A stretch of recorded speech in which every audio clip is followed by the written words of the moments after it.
Hi, வாங்க இன்னைக்கு நம்ம ஒரு எக் மசாலா பண்ணலாம். அதுக்கு நான் முட்டை ஆம்லேட் ரெடி ரெடி பண்ணுறேன். அதுக்கு ஆனியன் போட்டிருக்கேன், அப்புறம் பச்சை மிளகாய் போட்டுக்கலாம், 2 முட்டை போட்டிருக்கேன்.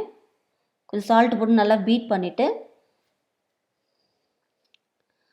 நம்ம முட்டை ஆம்லேட் போடலாம். இப்போ கொஞ்சம் எண்ணெய் விட்டு நம்ம முட்டை பீட் பண்ணிட்டு இதை போடலாம். இப்போ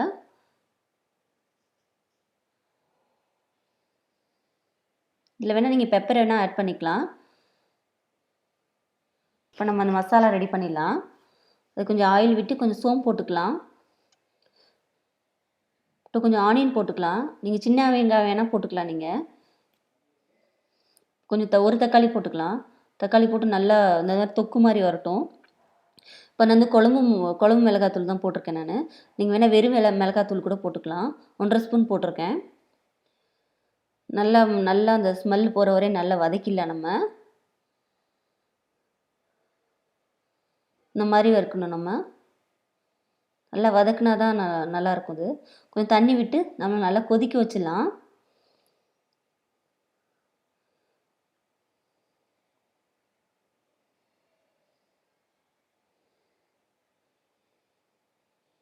இப்போ கொஞ்சம் சால்ட் போடலாம். நம்ம நீங்கள் நிறைய கிரேவி வேணும் அப்படின்னா கொஞ்சம் தேங்காய் கூட நீங்கள் அரைச்சி போட்டுக்கலாம். தேங்காயும் கசகசாவும் கூட நீங்கள் அரைச்சி போட்டுக்கலாம், நிறைய குழம்பு வேணும் அப்படின்னா.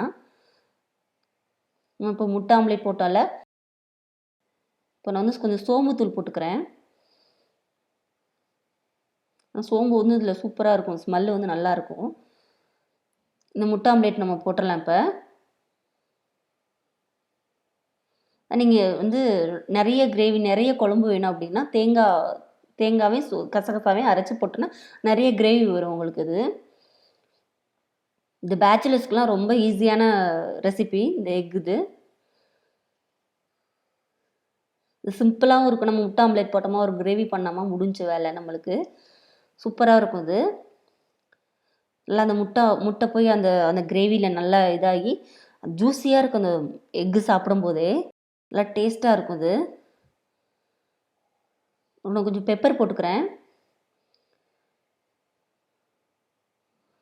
ஏன்னா ஆல்ரெடி முட்டை வெந்ததான், ரொம்ப கொதிக்கணும்னு அவசியம் இல்லை.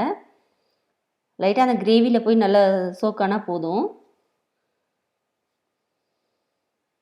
நல்லா பாருங்கள், கிரேவியான ஆம்லேட்டும் நல்லா ஒன்றாயிடுச்சு. கொஞ்சம் கிரேவி இருக்கணும் பாருங்கள், ஊற்றி சாப்பிட்ற மாதிரி இருக்கணும். இப்போ நம்ம ரைஸில் போட்டு சாப்பிட்டா சூப்பராக இருக்கும். நம்மளுக்கு இதில் சைடிஷ் எதுவுமே தேவையில்லை, எக் இருக்குது, கிரேவி இருக்குது, சூப்பராக இருக்கும். அதுக்கு இந்த மாதிரி ட்ரை பண்ணி பாருங்கள். இந்த மாதிரி கிரேவி ட்ரை பண்ணி பாருங்கள், எப்படின்னு சொல்லுங்கள். பாய்.